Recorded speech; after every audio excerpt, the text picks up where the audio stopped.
Bienvenue sur votre nouvelle chaîne YouTube Urgence Afrique. L'information en continu sur les sujets brûlants du continent. Merci de vous abonner et d'activer la cloche de notification pour ne rien manquer.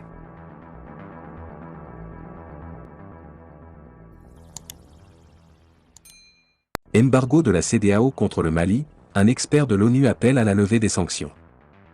La CEDEAO doit faire preuve de flexibilité dans ses négociations où les autorités maliennes lâchent du lest et lever les sanctions tout en continuant les négociations.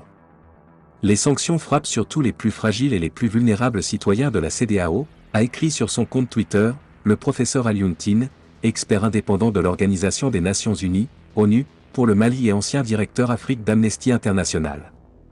En effet, les sanctions de la CEDEAO contre le Mali ayant pris effet, le 1er janvier dernier, ont un réel impact négatif dans la zone économique.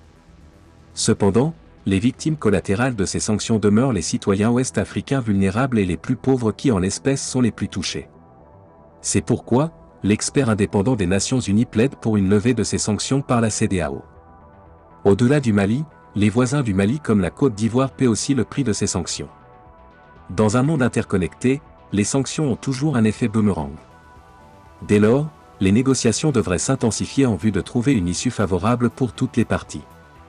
Pour rappel, ces sanctions sont intervenues en réponse à la tentative du gouvernement de transition au Mali de prolonger la transition de 5 ans à compter du 1er janvier, alors qu'il s'était engagé à tenir des élections en février 2022. Elles comprennent des mesures diplomatiques, commerciales et financières, dont l'imposition d'un embargo et le gel des avoirs du Mali à la Banque centrale des États de l'Afrique de l'Ouest. On est donc reparti pour d'intenses tractations entre Bamako et la Communauté économique des États de l'Afrique de l'Ouest, CEDEAO, avec l'arrivée, dans la capitale malienne, du médiateur de l'institution sous-régionale, vendredi dernier, dont l'objectif est de trouver un consensus autour de la durée de la transition qui constitue le principal point de friction entre les deux parties. Cette visite de Goodluck Jonathan, la troisième du genre depuis le début de l'année, permettra peut-être de lever progressivement les sanctions que la CEDEAO a infligées au Mali, le 9 janvier 2022, suite à la décision de l'équipe d'Assimi Goïta de révoquer son engagement initial à organiser des élections le 27 février dernier.